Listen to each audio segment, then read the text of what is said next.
বলতে পারেন, আমাদের এই পৃথিবী কি একমাত্র স্থান যেখানে জীবন রয়েছে, নাকি মহাবিশ্বে আরও কোথাও প্রাণের অস্তিত্ব রয়েছে? প্রশ্নটি বহু বছর ধরে মানুষের মনে ঘুরপাক খাচ্ছে।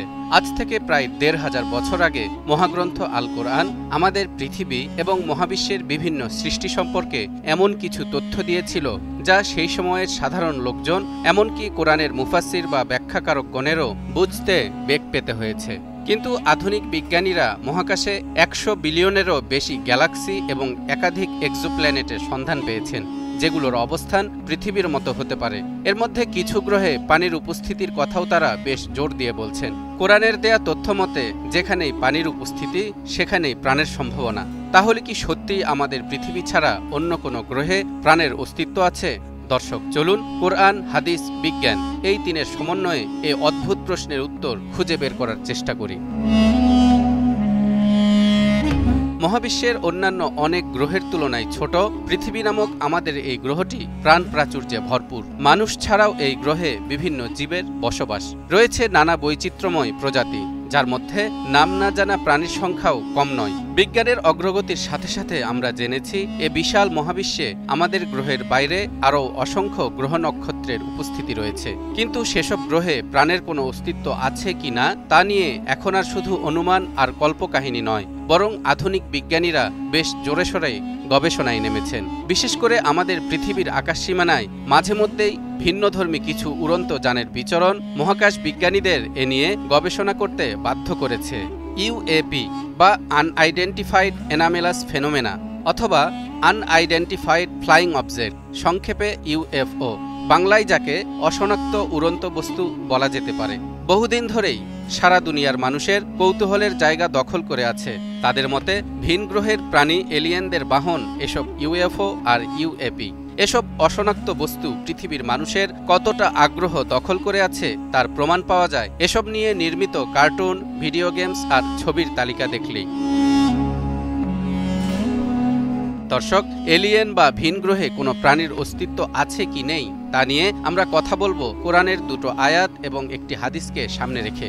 সূরা তালাকের ১২ নম্বর আয়াতে ইরশাদ হচ্ছে, আল্লাহুল্লাযী খালাকা সাবআ সামাওয়াতি ওয়া মিনাল আরদি মিসলাহুন্না ইয়াতানাজ্জালুল আমরু বাইনাহুন্না লিতা'লামু আন্নাল্লাহা আলা কুল্লি শাইইন কাদির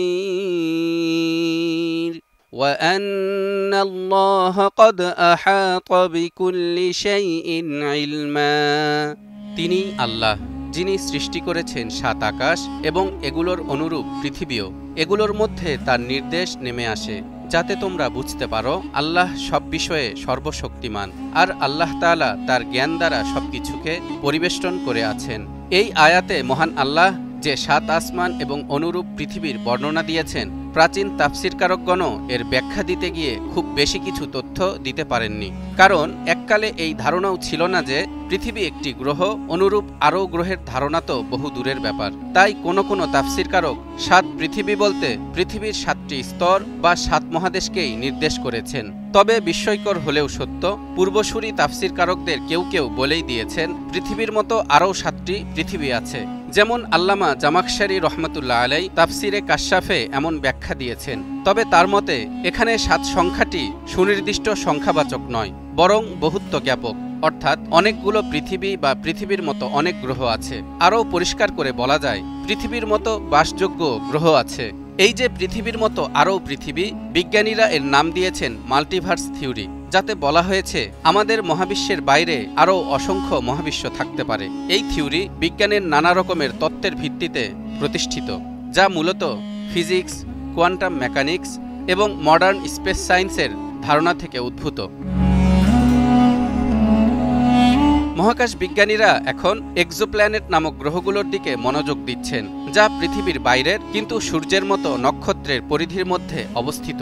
গবেষকরা ধারণা করছেন কিছু এক্সোপ্ল্যানেটের পরিবেশ পৃথিবীর মতো হতে পারে এবং সেখানেও জীবন বিকাশের সম্ভাবনা রয়েছে। এমনকি এরই মধ্যে বিজ্ঞান বিষয়ক ওয়েবসাইট space.com পৃথিবীর মতো 10টি এক্সোপ্ল্যানেটের নামও জানিয়ে দিয়েছে বিশ্ববাসীকে, যার মধ্যে রয়েছে কেপলার 69c, যার দূরত্ব পৃথিবী থেকে 2707 আলোকবর্ষ। কেপলার 452b, যার দূরত্ব পৃথিবী থেকে 1402 আলোকবর্ষ। কেপলার 62f, যার দূরত্ব পৃথিবী থেকে 1207 আলোকবর্ষ। কেপলার 442b, যার দূরত্ব পৃথিবী থেকে 1115 আলোকবর্ষ। কেপলার 22b, যার দূরত্ব পৃথিবী থেকে 587.1 আলোকবর্ষ।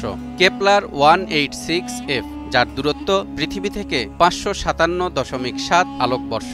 কেপলার 1649c, যার দূরত্ব পৃথিবী থেকে 300 আলোকবর্ষ।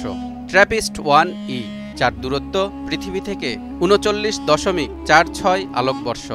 গ্লিজ 667cc, যার দূরত্ব পৃথিবী থেকে 22.18 আলোকবর্ষ। প্রক্সিমা সেন্টাউরি বি, যার দূরত্ব পৃথিবী থেকে 4.24 আলোকবর্ষ। দর্শক, 1 আলোকবর্ষ মানে কত বছর জানেন?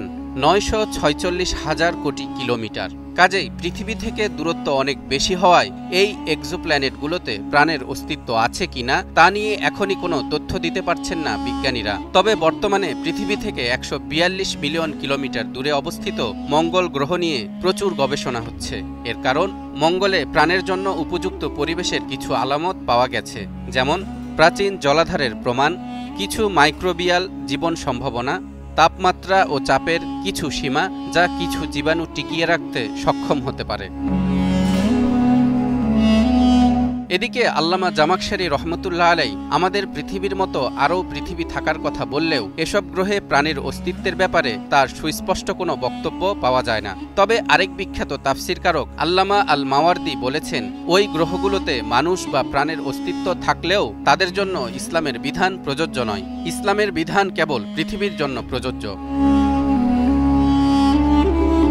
অন্য আয়াতে আল্লাহ তাআলা বলেন, وَمِنْ آيَاتِهِ خَلْقُ السَّمَاوَاتِ وَالْأَرْضِ وَمَا بَثَّ فِيهِمَا مِنْ دَابَّةٍ وَهُوَ عَلَى جَمْعِهِمْ إِذَا يَشَاءُ قَدِيرٌ। তার অন্যতম নিদর্শন আকাশমণ্ডলী ও পৃথিবীর সৃষ্টি এবং এতদুভয়ের মধ্যে তিনি যেসব জীবজন্তু ছড়িয়ে দিয়েছেন সেগুলি তিনি যখন ইচ্ছা তখনই তাদেরকে সমবেত করতে সক্ষম। এই আয়াতে আল্লাহ তাআলা আসমান এবং জমিনসমূহে দাব্বাহ ছড়িয়ে দেওয়ার কথা বলেছেন। দর্শক, দাব্বাহ এর পরিচয় কোরআনের অন্য আয়াতে তুলে ধরা হয়েছে।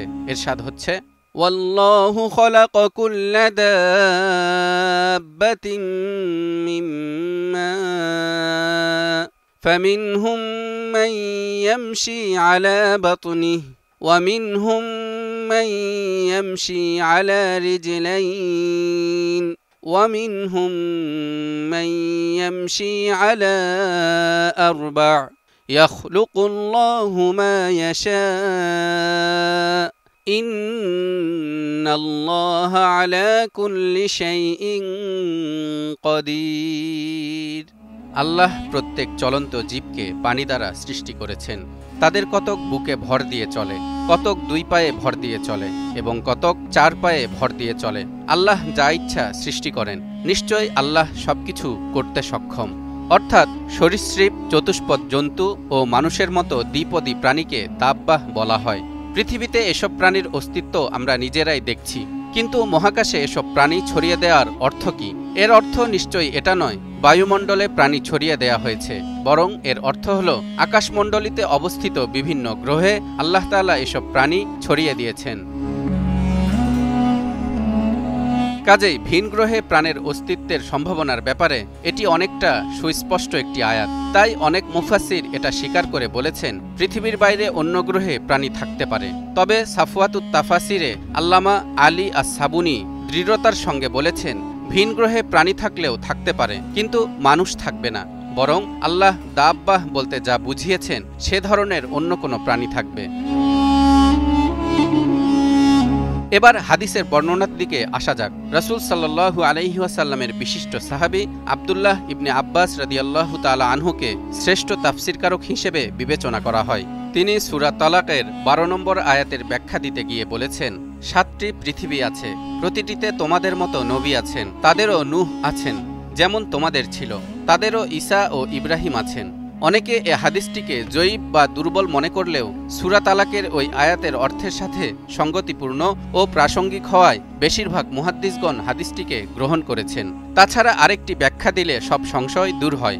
এই হাদিসে নূহ, ইব্রাহিম ও ঈসা আলাইহিসসালামের উল্লেখ রূপকভাবে করা হয়েছে, অর্থাৎ ভিন গ্রহের বাসিন্দাদের আদিপিতা আছে। যেমন পৃথিবীবাসীর জন্য ছিলেন আদম আলাইহিসসালাম, পৃথিবীতে যেমনি ইব্রাহিম, নূহ ও ঈসা আলাইহিসসালামের মতো বিশিষ্টজন ছিলেন, তেমনি তাদেরও বিশিষ্টজন থাকবেন। অর্থাৎ ইবনে আব্বাসের উক্তির অর্থ এই নয় যে গ্রহগুলোতে মানুষই থাকবে বা একেবারে হুবহু আদম, ইব্রাহিম ও নূহ থাকবেন, বরং তার কথার অর্থ হল তাতে প্রাণের অস্তিত্ব থাকবে, তাদেরও আদিজন থাকবে, বংশ পরম্পরা থাকবে, বিশিষ্টজন থাকবেন। আধুনিক যুগের বৈজ্ঞানিক আবিষ্কারের ফলে এই ব্যাখ্যা এখন অনেকটাই পরিষ্কার। ভিনগ্রহে প্রাণের সম্ভাবনা ও অনুসন্ধানের আলামত পাওয়ার আগ পর্যন্ত ইবনে আব্বাসের এই দূরদর্শী ব্যাখ্যা দুর্বোধ্য ছিল। ইবনে আব্বাস রাদিয়াল্লাহু তাআলা আনহু প্রথমে এই তাফসির করতেই চাননি। তিনি বলেছিলেন, আমি যদি এই আয়াতের তাফসির বলি তোমরা অস্বীকার করবে। পরে অনুসারীদের পীড়াপিড়িতে তিনি তাফসির করেছিলেন। আজ থেকে প্রায় ১৫০০ বছর আগে কোরআন আমাদেরকে পৃথিবীর বাইরের কোনো গ্রহে প্রাণের সম্ভাবনা সম্পর্কে যে তথ্য দিয়েছিল, আজকের আধুনিক বিজ্ঞান তা নিয়ে গবেষণা করে যাচ্ছে। এখন পর্যন্ত পৃথিবী ছাড়া অন্য কোনো গ্রহে প্রাণের অস্তিত্বের কোনো সরাসরি প্রমাণ না পেলেও বিজ্ঞানীদের ধারণা সেদিন হয়তো খুব বেশি দূরে নয় যেদিন ভিন গ্রহে প্রাণের স্পন্দনের খবর নিয়ে তারা বিশ্ববাসীর সামনে হাজির হবেন। তালহা ইবনে রেজা, নিউজ 24।